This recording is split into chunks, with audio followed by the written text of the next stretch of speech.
Good morning and welcome to today's press conference organized by Swifty.org and the Global Gas and Oil Network on the $1 trillion price tag, a finance goal that reflects the needs of Global South countries. I'm Nicholas Renger with Swifty.org, and this COP29 is a finance COP, and many people have henceforth concluded that this is a very technical COP.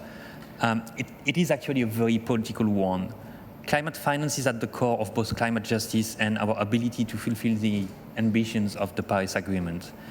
With 90 world leaders here in Baku, it makes this gathering the largest gathering of heads of states after the UN General Assembly, including more than 30 leaders from African countries, and it highlights the urgency of this issue of finance for the Global South.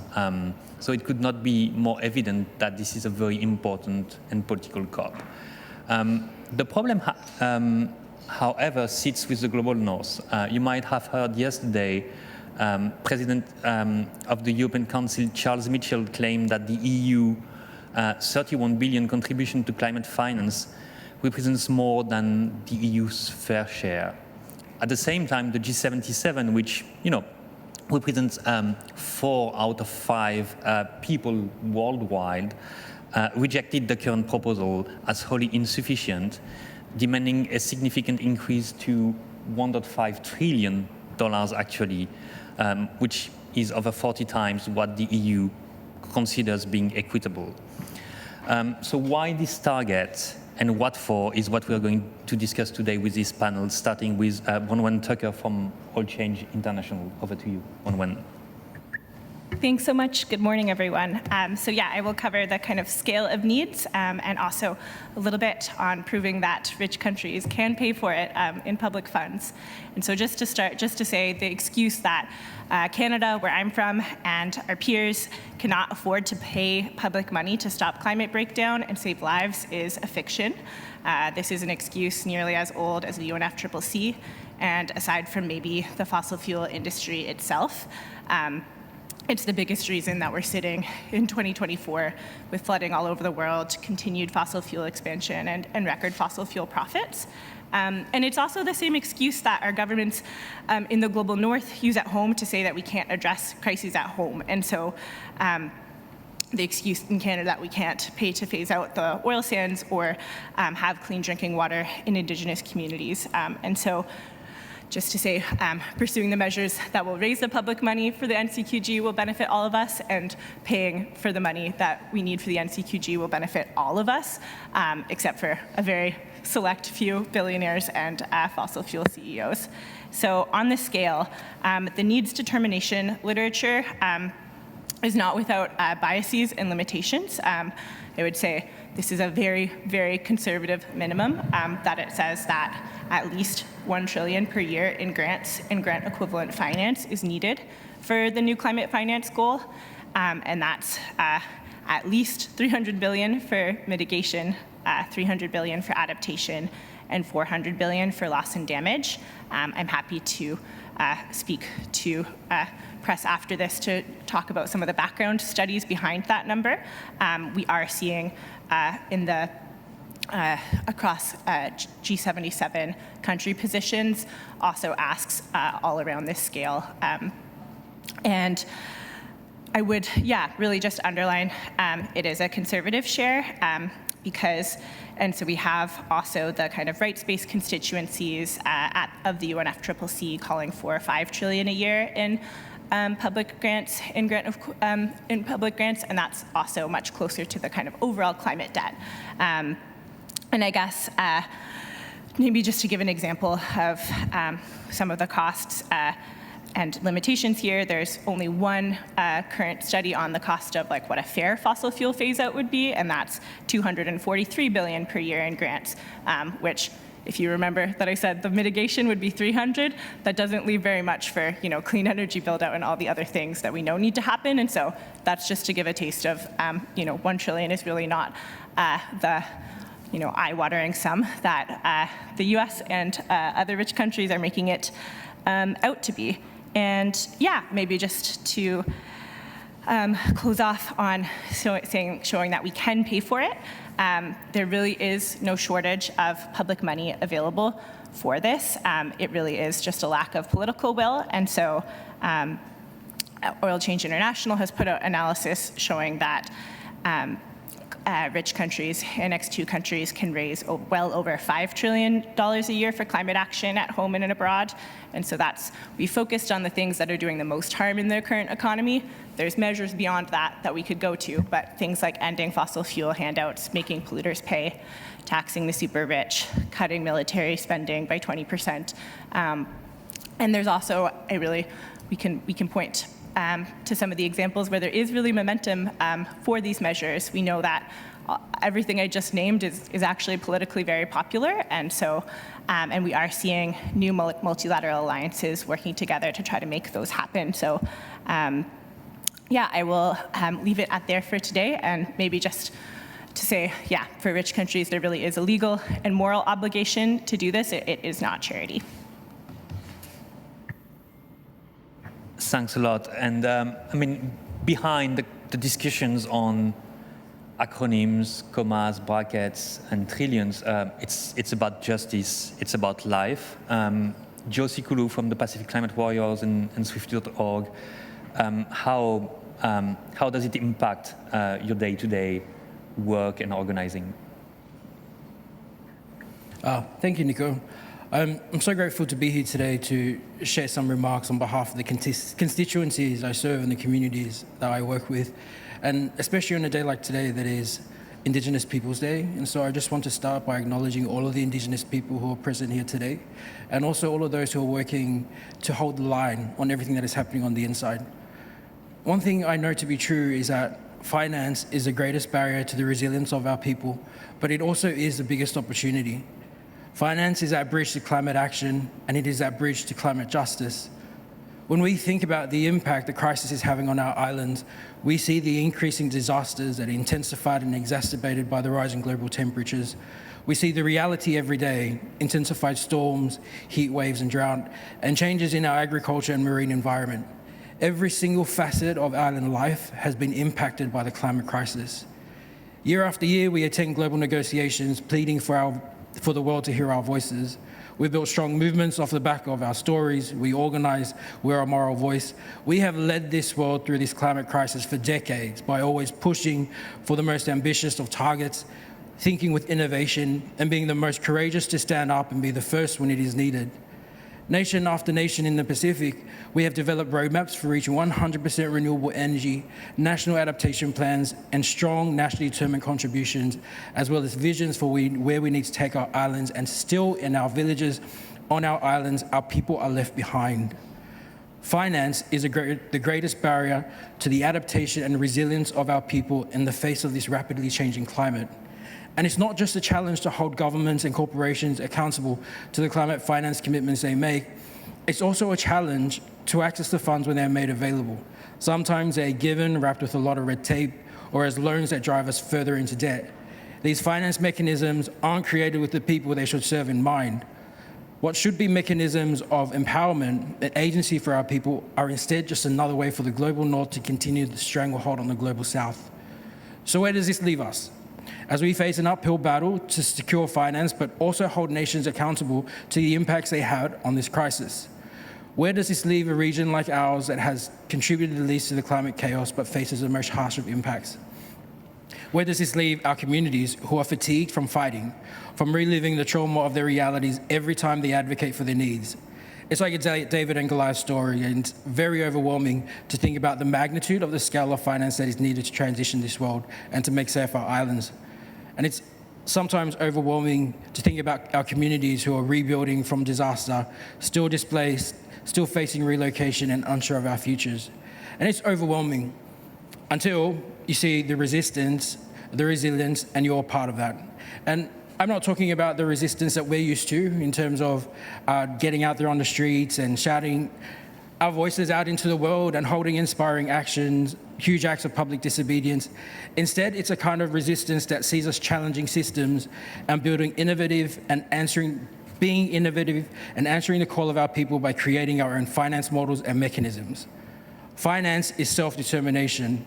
And it's strange that we are here almost begging for the finances that are needed to address all that we have lost and all that we are fighting to protect. It's strange that we are here to put a price tag on our livelihoods. Finances for our self-determination. The time for promises is done. It's over. We as Pacific have come to this COP with our solutions. We are building our mechanisms, our people are ready. It's all out there on the table.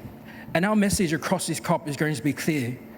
It's time for this process to deliver on the ambition we deserve and the finance that we are owed for a crisis we are paying for but did not create. Thank you, Joe. Thanks a lot. The time of promises is over. The time of loans and debt is over as well. And so Harjit Singh from the Fossil Fuel Non-Proliferation Treaty Initiative will talk about quality. Thank you very much. You already heard about how much money is needed, how it can be raised, and if you don't provide that money, there is a real cost. People are already paying through their lives, their livelihoods, their cultural sites being devastated, as my brother just shared. So finance is absolutely central to the success of Paris Agreement and taking it beyond. But the fact is, rich countries have failed us over and over again for decades now. And I would, since this is a press conference, I would like to make a plea to my media friends. It's quite likely that we are going to see a number emerging by the end of this COP. It may be in hundreds of billions of dollars. Of course, we are demanding trillions, as you can see, some of us wearing this 5 trillion message very clearly. But beyond that number, we need to investigate what does it entail, because our experience of $100 billion goal is really tragic. And the reason I say tragic, because when you provide money and you admit that 69% of that is loans at a time when developing countries are facing a massive debt crisis. We knew back in 2021 that half of the low-income developing countries were already facing debt crisis or at a very high risk. There has been a report from V20 vulnerable nations which said that they are paying 4 times the interest that's what developed countries are paying. And we know how debt crisis has intensified over the last few years due to COVID and ongoing climate crisis. So if we do not look at the quality of finance that's being provided, and if we only go by the headline number, we'll be doing a huge injustice by assuring the world that this COP was a success, but then it's going to be a hollow promise. And that's why we need to really get into, and I must underline here again, and many of you may know, there is no agreed definition of climate finance. And it's not a technical issue. Developed countries don't want that agreement so that they can count anything and everything as part of climate finance. That's what they did. It's not only me saying. Read an expose from Reuters. There are several media reports. They've gone through those details, and there are many other reports tell us. Read a report from Oxfam. Only part of it is grant, rest is loans. What does that loan do? Intensify that crisis. There is no transparency of reporting, and they add guarantees and equities and insurance, which means they're basically creating more opportunities for them to make money from this crisis than actually helping people genuinely.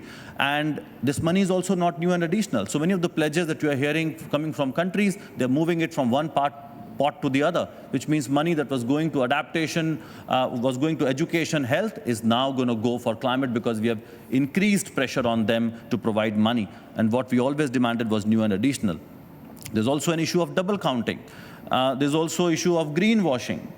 And now with carbon market is going to be a priority, and we heard a decision on the day one. They're going to also start counting that as climate finance. That's not acceptable at all. So we need to really get into the quality of climate finance, how it is exacerbating debt, because that has implications. You look at countries like Ecuador or Nigeria, Pakistan, Mozambique, Uganda. They are all struggling with debt, and they are forced to continue with the fossil fuel extraction.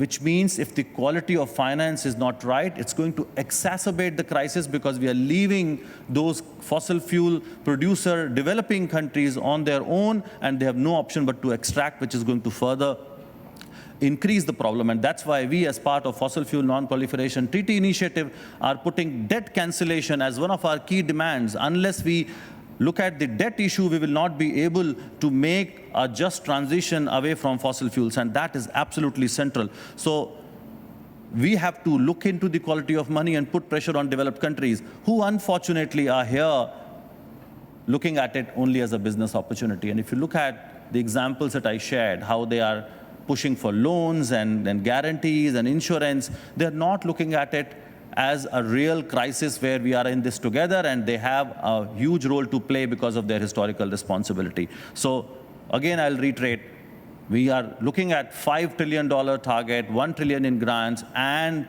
that quality of finance is going to be absolutely the success metric here at COP29. Thank you. Thank you, Harjit. So I think you've heard this loud and clear now. It is not a technical issue. It is not a technical issue. It is a matter of justice. It is a matter of health. It is a matter of access to water. It is a matter of life. So over to you, Tato Gabaritse from Botswana, climate justice advocate with We the World. We are standing at a crossroads in the fight against climate change. A climate finance goal, the NCQG, is being negotiated, and this goal must reflect the realities faced by Global South countries requiring additional new funds to support a fair transition from fossil fuels. As we emphasize a $1 trillion finance target to provide for just energy transition, climate resilience, and loss and damage in the Global South, this is not just about numbers. It's about equity, justice, and the future of our planet. Civil society calls for annual reparatory payments of at least $5 trillion reflecting the magnitude of their climate debt. There are viable ways to raise this finance by ending fossil fuel subsidies, taxing polluters, and implementing wealth taxes on billionaires. With political will, this amount can support the NCQG and drive equitable climate solutions.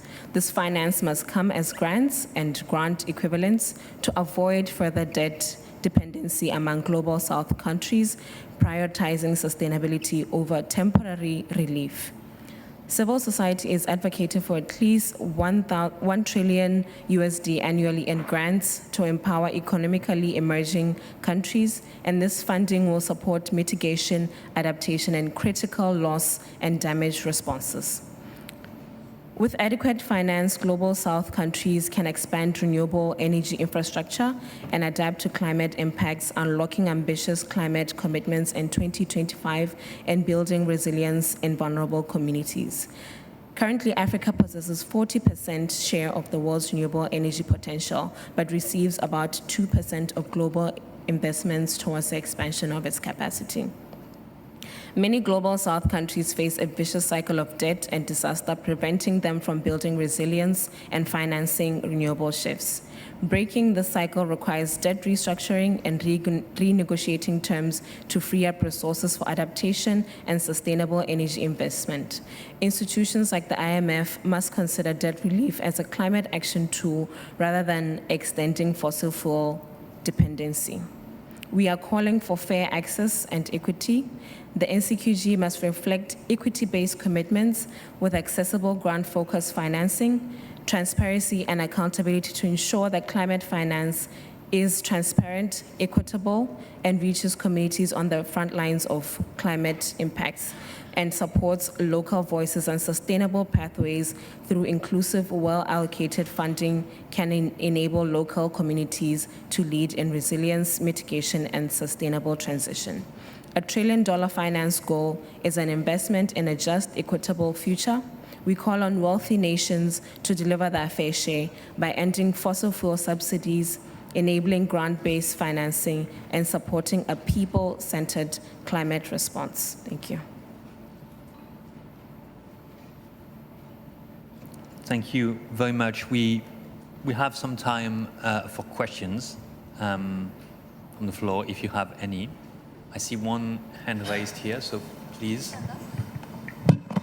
Can you introduce yourself, ask your question? Yeah, hi, my name is Krishna. I'm a journalist from India. So in this COP, I observed there's a lot of events surrounding this methane and non-CO2 gases emissions reductions. Is there any kind of a strategy do you see from moving away from CO2 emission cuts and trying to push this as some of the success in this COP?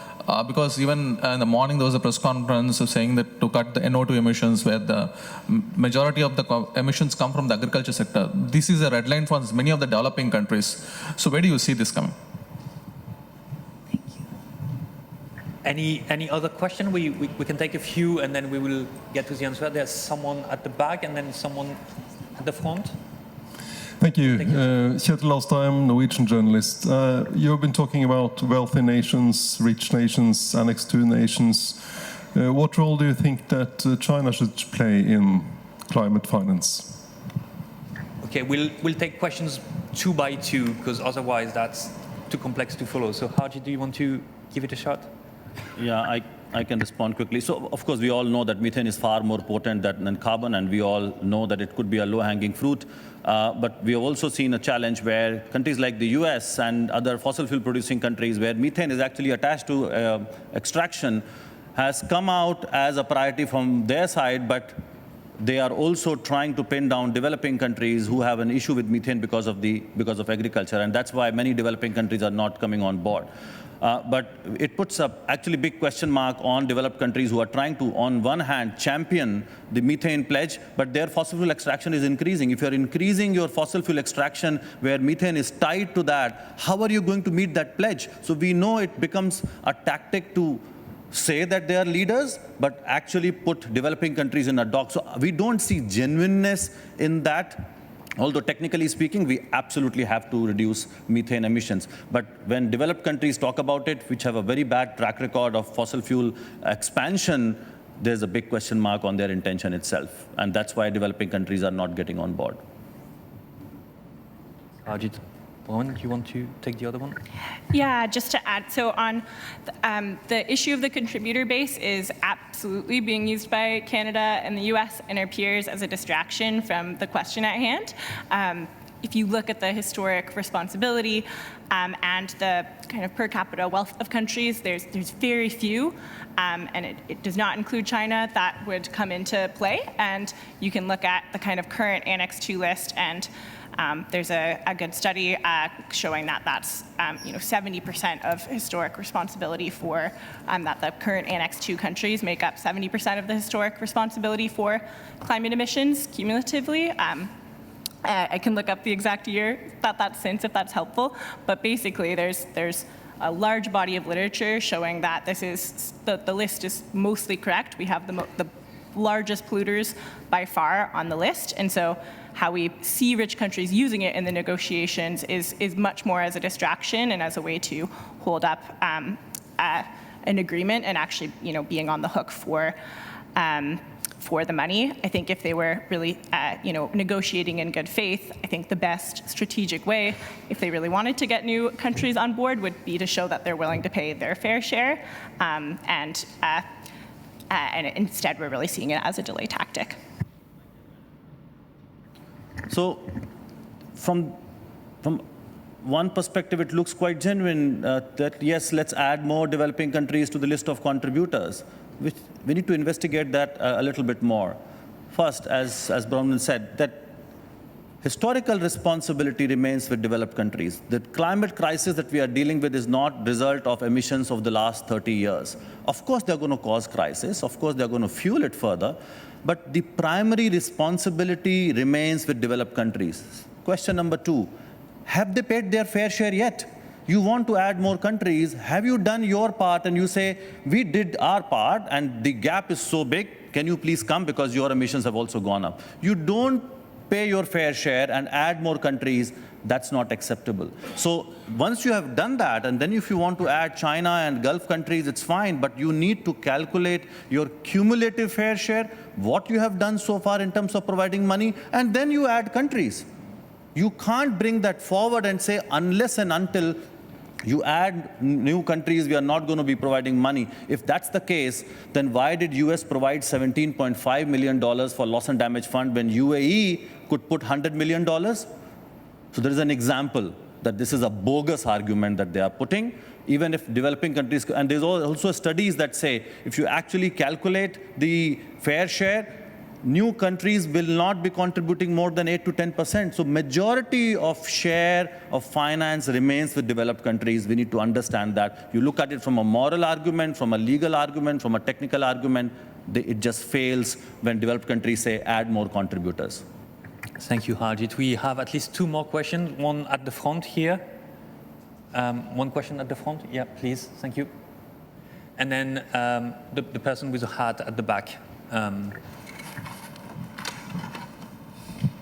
All right, thank you very much. This is a very rich presentation, and I want to wonder how we can present this out there for the young people to also make demands and the strategies that can work to be able to build this up so that we can really push for this. Thank you.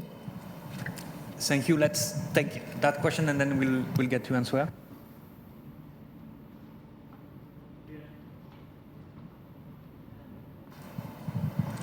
Thank you for that question. Yeah, please introduce yourself. Hi, Zden from Energy Intelligence.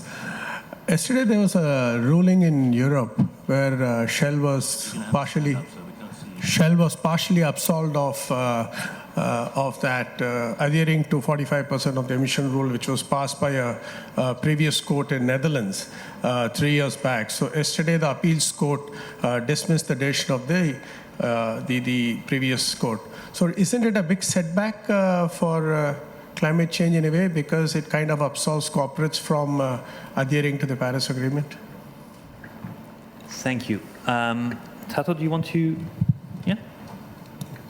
There are youth movements who are building up pressure, but unfortunately not all of them are able to attend these conferences. And we mobilize through social media, which has been quite very impactful. And one other thing that I would encourage is to talk to your lead negotiators, and because there's that gap in between negotiations and what is actually happening in the frontline communities. So do take that initiative to engage with them and share the realities that are happening and see how it goes. Thanks. Good. Okay, great. We have time for one last question, if any. Oh, the Shell question. Does anyone want to ask Shell? I can just say quickly, you know, the ruling yesterday should have been much more ambitious, but it still established a responsibility for big oil and gas to act that future litigation can build on. And so the court ruled protection against climate change as a human right, and corporations have a responsibility to reduce their emissions. And so I think, you know, we've seen a massive wave of climate litigation. There's more and more cases being filed every day. And so I think the climate movement is just getting started here. And as far as we know, this is the first case where a court has acknowledged their new investments in oil and gas. That new investments in oil and gas, not the court's investments, are incompatible with international climate goals. Thank you. I think we need to wrap, but our panel is available. We have 30 seconds that I can add if there's no other question. Is that one question?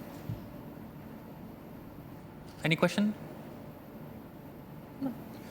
So just to build on, so we as climate advocates are prepared for many such setbacks.